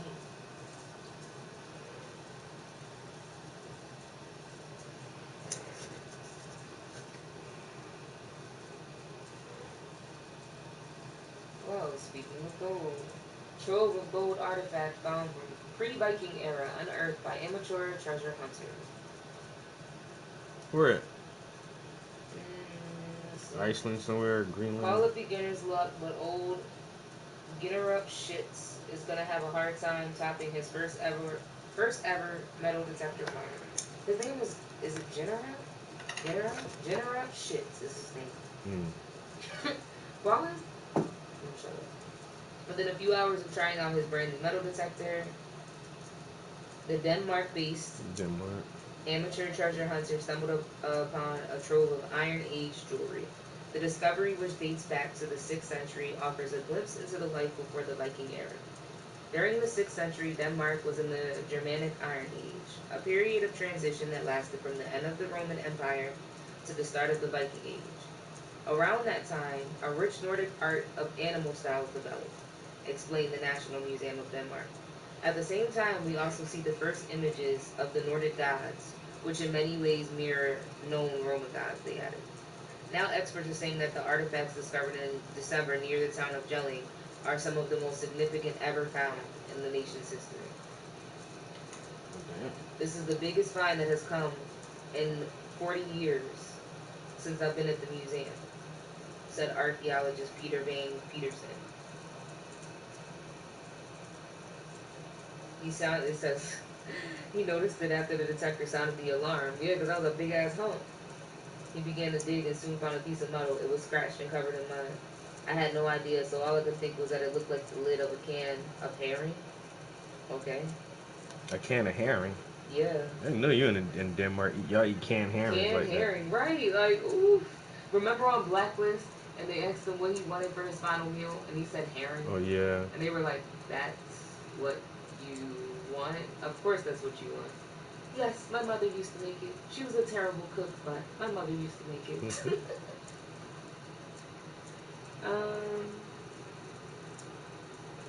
Vejna Museum is their museum. The items found by ships consisted of a saucer-sized, beautifully decorated medallion. These would have been popular as jewelry in Northern Europe at the time, offering wearers magical protection via runes. Okay. Runes? Like Yeah. like spells. Okay. Roman coins that have been made into jewelry were also discovered in the stash. In total, the 22 artifacts weigh slightly more than 2 pounds. They have been buried about 1,500 years ago in a longhouse. Oh, wow.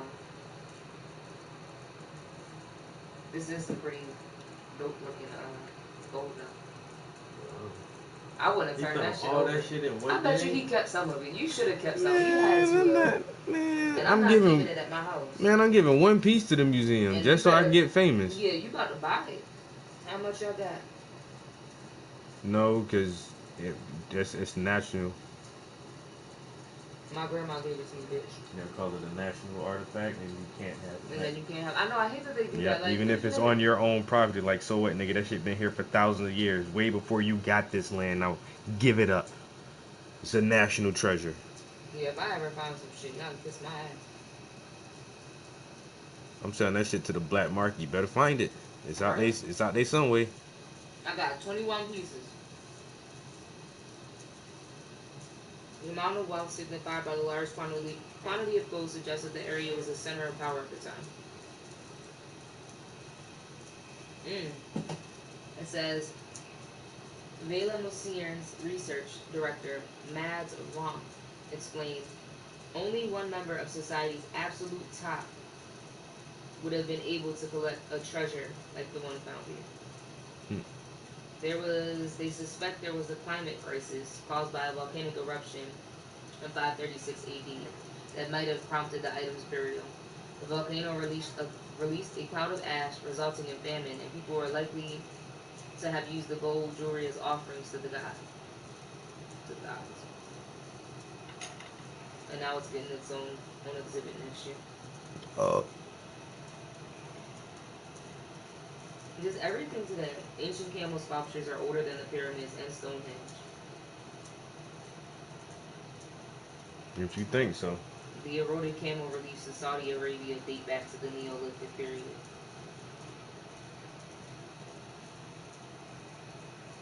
Making them older than the pyramids of Giza and Stonehenge.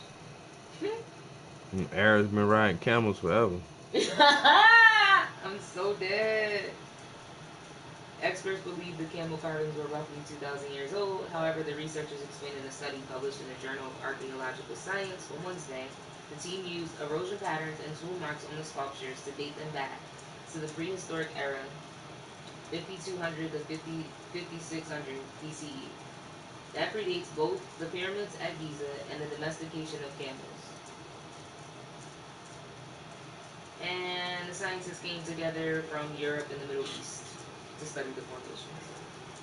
Use luminescence dating, the use of infrared and thermal radiation to measure the energy of photons being released from the geological structure, and X-ray analysis to age the rock structures, a task that was previously difficult given their age and severely eroded condition. What up, bro? Yeah, that's crazy. Light it up. Yeah, I'm hungry. I'm gonna have to take a break and go get something to eat. I'm supposed to go out tomorrow night, so tomorrow morning I'll definitely hit it hard in the studio a couple hours. Yeah. Cause I want to get at least this scanner darkly case and get the letters on the side of it tomorrow. It's gonna be my goal. If I can get the letters on that case, and then I can go back to the top of the canvas and start working my way down again. Cause that bottle has several layers of lettering that needs to go on it.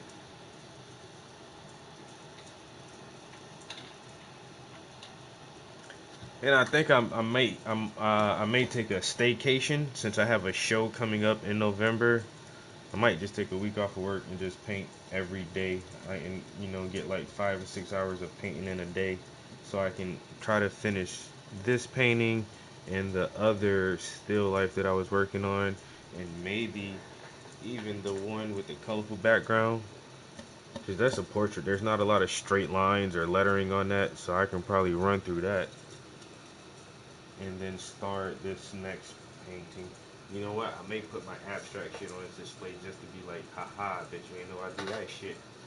And put my little paint gun, my squirt gun art on display. I was like, what you did that with? Water gun, nigga. Me and my 8-year-old homies in the projects. So there.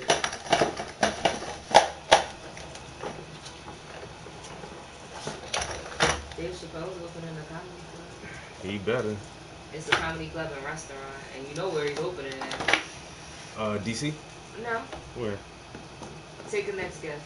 If it's not DC. I know why he said DC, but his other place. Ohio. Ohio, that's where he lives at now. Yeah. Yeah, Ohio. I know DC's his stomping ground, but he's been in Ohio for a minute. For a long, since he came back from Africa. Which is like, Ohio's very racist. I tried to think of what state it was he was in. Motherfuckers, they got a farm out that bitch. Ohio's nice, but I don't want to live in Ohio.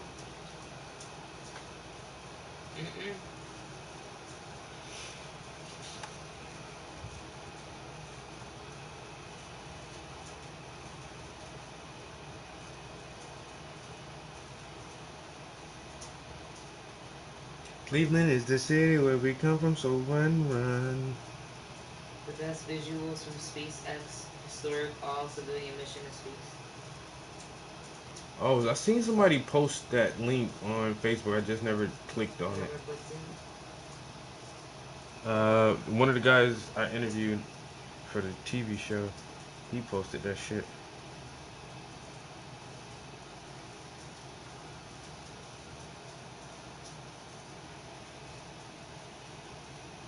It's like, it looks too good to be true. It looks fake. That's what they said when he put that Tesla in space. Yeah, I don't know. It looks fake. And he's like, so why are you shooting a car in the space? And he's like, because I can. Right. Like, I mean, I feel him. Do what you want. But that shit does not look real. Like, I'm not even being a hater. I should send you the link so you could do a video. Yeah, I'll YouTube it real quick.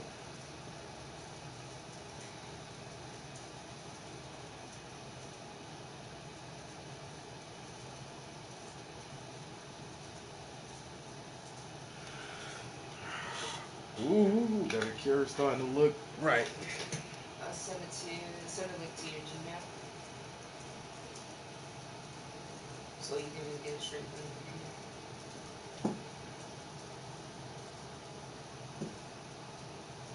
Yeah, that looks real good.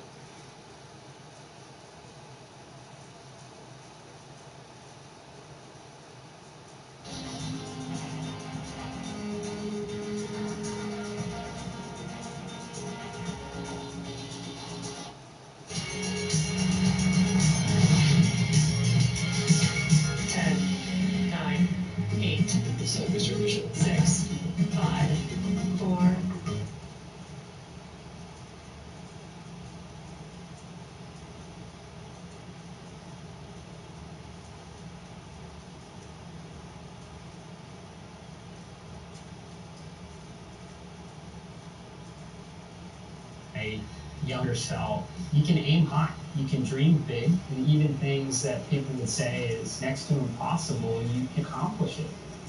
I totally believe like we all have, you know, that fundamental obligation to leave the world a better place than we found it. I'm Jared Isaacman, and I'm the commander of Inspiration 4. For this first all-civilian mission to orbit, Jared wanted his crewmates to represent the best of humanity, pillars he's identified as leadership, hope, generosity, and prosperity. As commander of the mission, Jared holds the seat of leadership. For the seat of hope, Jared went to St. Jude and was introduced to Haley Arsenault. Haley Arsenault of Memphis, Tennessee is the medical officer of the Inspiration 4 mission, overseeing medical care and experiments. She's a 29-year-old physician's assistant at St. Jude Children's Research Hospital, the same place that saved her life after being diagnosed with bone cancer at the age of 10. Haley's treatment at St. Jude included chemotherapy and limb-sparing surgery that resulted in removing most of her femur bone and replacing it with a prosthetic. She represents a couple of firsts for this mission. That's already going to be the first civilian mission going into space. Haley will be the youngest American to go into space and the first person to go into space with a prosthetic body part. Here's more on Haley, who occupies the seat of hope on the Inspiration 4 mission. I'm so excited to be going to space, and I'm just a regular person. I am so lucky that I got a phone call asking if I wanted to go to space. I'm from Louisiana. I was a super active, super outgoing kid, involved in everything, and I actually had just gotten my black belt in Taekwondo a couple days before I was diagnosed with cancer. I definitely am excited to represent those that aren't physically perfect. I want to bring this experience back and share with everyone I encounter, and just what this represents for the new age in space travel and who can be an astronaut. I've thought a lot about launch day. I've even had some dreams about launch day, and I still don't know what will be going through my mind. I know I'm going to be incredibly excited. Of course, I have the windows seat. Looking out the window and seeing space, 56 UTC or 20:02:56 local time, with a minimum of 2 additional liftoff opportunities if required. The crew are currently in transit from Hangar A to Launch Complex 39A's suit-up room. The advanced team is currently on the way to the pad to the missile hatch to prepare for crew arrival. That's fucked up. You're talking over a little speech, though, bro.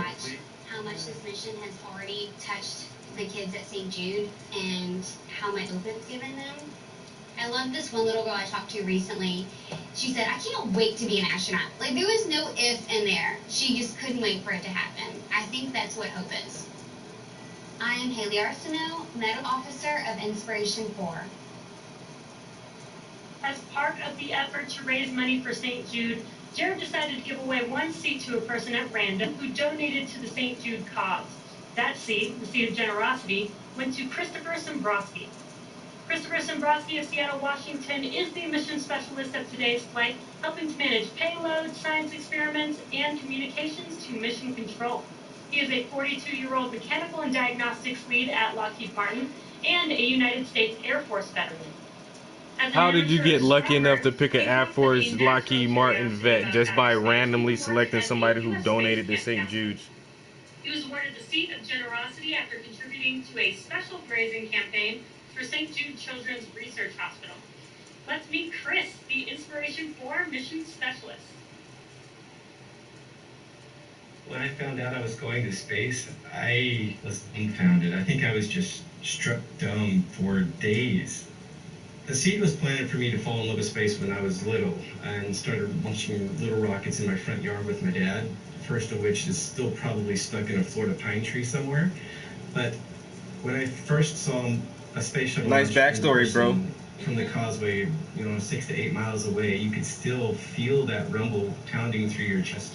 That kind of just shifted my foundation a little bit, and I knew from there on out I had to be somehow a part of space. Whether it was helping support a mission or lobbying for folks to be able to go into space, that's where I wanted to be. Of course, I'm going to be looking down at my home in Western Washington. I'm also looking to see good backstory, bro. I don't see, and that's going to be lines on the map. In some Florida pine tree in Washington. Ideologically, Gotta shout out all my states, nigga. Geographically or physically, those only exist when you get far enough out. And I'm really hoping to bring back that sense of what it means to only have that one small line that matters to all of us, and that's the atmosphere that keeps us separated from the vacuum of space.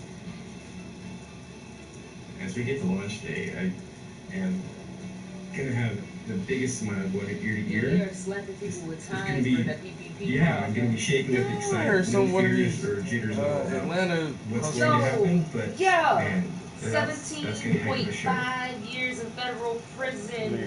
Go lay down, bro. Mission For a specialist multi-million-dollar of Ponzi Inspiration scheme. 40. The fraudulent paychecks. As an entrepreneur beginning in his teen Man, I'm running a years, business. I got 13 employees. for Oh, someone here who goes. exemplified the entrepreneurial spirit. This 4C representing prosperity was awarded to Dr. Cyan Proctor. Right. Dr. Cyan Proctor of Arizona is the pilot on Man, today's you're gonna be flight. broke for the rest of your life. 51-year-old entrepreneur, Congratulations. educator, trained pilot, and active voice in the space exploration community. You played Her yourself. model is Space to Inspire. Ain't it? You ain't invest that shit in nothing. You ain't got enough money to pay that shit back. And passions to inspire others. She uses her space to inspire art to encourage conversations about creating a Jedi space, a just, equitable, diverse, and inclusive space all in humanity. 107 employees. Dr. Cyan once awarded the seat of prosperity. 107 employees? Top entrant. Oh wow, bro. You, $85,000 in jewelry. Conducted by the Shipboard Shop e-commerce platform. Let's meet Dr. Proctor. who does that? Inspiration 4 pilot. I'm gonna go buy some jewelry with this shit. The day of launch, I'm going to be thinking about how my entire life has led up to this moment. I was born on the island of Guam, and the reason why I was born there is that my dad worked for the NAT tracking station. And so I feel like space has always been a part of me.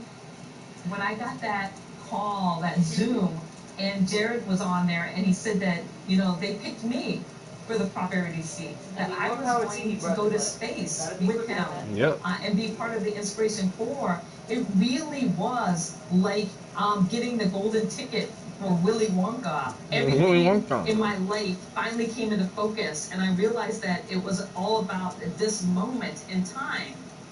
Is it really? I won the prosperity I wonder what your seat kids for think about Inspiration that. 4, and I did that My whole life not was just as a this moment. geoscientist or an explorer or an analog astronaut, which are all on my resume. I actually won this as a poet and an artist.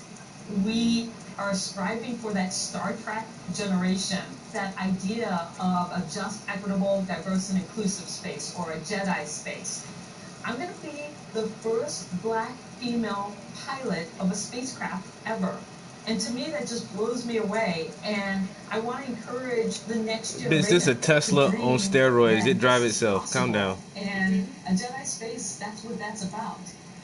I'm Dr. Cyan Proctor, and I'm the mission pilot for Inspiration 4. It does seem too perfect, though. If you're interested in learning more about the Inspiration 4 crew and how they came together for this mission, you are in luck. Netflix and Time have been following the Inspiration 4 Oh, not Netflix. Oh, we got a Netflix special out of this, too? Oh, my nigga, we making money. are now available on Netflix.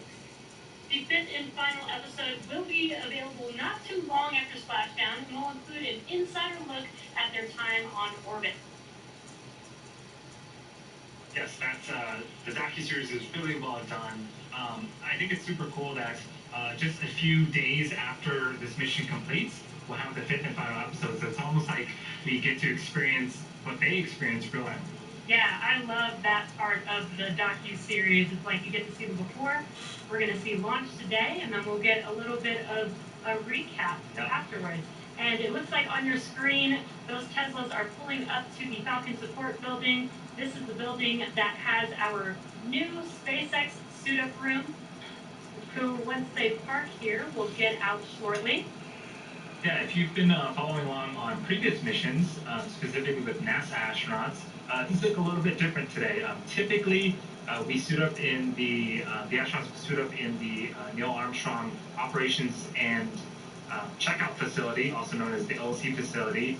That is located a little bit closer to Hangar X, where we saw the crew walk out.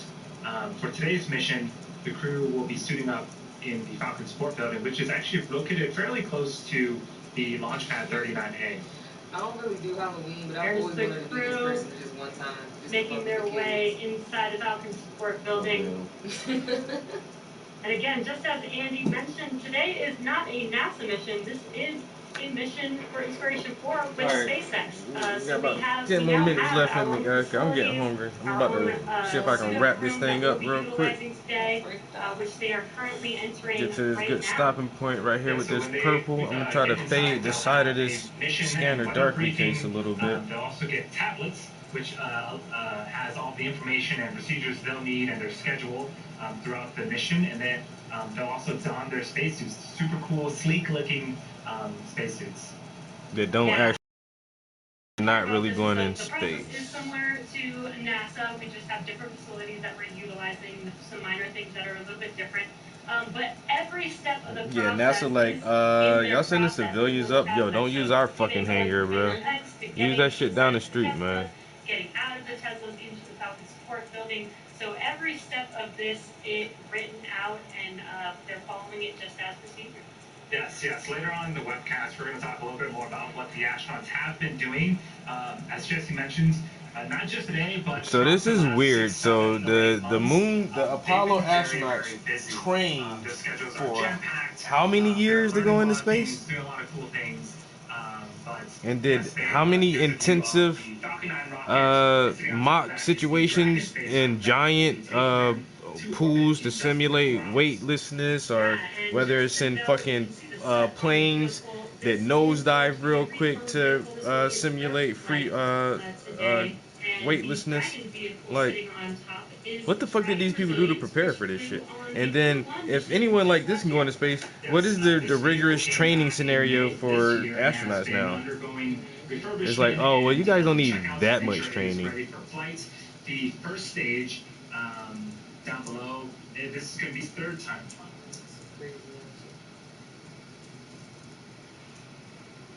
Shit is moving so fast, yo. So Shit's the Inspiration changing. 4 crew is or has arrived at SpaceX's Falcon Support Building, which is the home to our brand new suit room. And you'll notice that this happens to be right across the street from historic launch pad in just under 4 hours now. This is the same launch pad that NASA used for the Apollo missions that first put people on the moon back in 1969. Once the crew is inside the Falcon Support Building, the SpaceX team will brief the crew with weather and launch details and give them their tablets, which they will bring with them on the flight. At SpaceX 3 tablets. hours and 20 minutes, the crew will begin suiting up for the world's first all-civilian mission to space. Once they are suited up, they will exit the Falcon Support Building and get back into their Teslas. And we will have 2 astronauts in each of the Teslas, led by a support vehicle. The crew will make that short drive to the launch pad. And Who's once driving they the arrive, Tesla? the Nigga, crew I'm will driving set this the bitch. fixed search No, structure in an the elevator up Tesla's to gonna the drive itself, guys. Just calm 255 down. foot level. It'll The drive crew itself. will then take these stairs up the last 10 feet and then head through the crew access arm, where they will make one stop, All right, make this one is- final stop, and a I final think call is before walking down much the as crew I arm can to the White Room. And the White Room is do their it last right stop here before without climbing adding more into the pain or spacecraft, the doing too process much known extra as shit. crew ingress. During ingress, the SpaceX team will run a series of checks to ensure the suits, the seats, and vehicle interactions are all functioning properly. After all the vehicle and crew checkouts are completed, the SpaceX closeout team will close Dragon's side hatch and depart the pad. At T-minus 40 minutes, the crew access arm will retract away, followed by the arming of the launch escape system. Now, once the arm is retracted and the escape system is armed, propellant load on Falcon 9 will begin. At T-minus 5 minutes, Dragon will be configured for what we call terminal count. Now, this is when Dragon's onboard computers take control of the spacecraft. And finally, at T0, Dragon and Falcon will lift off from Pad 39A. Roughly 12 minutes after liftoff, the Dragon will separate from Falcon 9's second stage and spend the next 3 days conducting science and taking in breathtaking views as they orbit around the Earth. At this point, the crew should be heading into their first briefing of the day. Now, during the briefing, the crew will receive their tablets, which is kind of like the SpaceX version of the Hitchhiker's Guide to the Galaxy. Their tablets have everything they need for the mission. And in addition, the briefing will cover the expected liftoff schedule as well as any weather impacts. Now, weather is always an important factor for any launch, but for this mission, it's a bit more complicated than usual. All of SpaceX's previous missions carrying humans has been destined for the International Space Station, where the crew would stay for an extended period of time. For this mission, the crew is not going to the International Space Station and will return to Earth in about 3 days' time. Therefore, we need to ensure that we have good weather not only for liftoff, but also for splashdown. Our recovery teams have been monitoring all 7 of the possible landing sites in the days leading up to this mission. And at this point, we are currently a go at both liftoff and primary splashdown sites. The teams will continue to monitor weather throughout the countdown and will make the necessary adjustments if anything changes.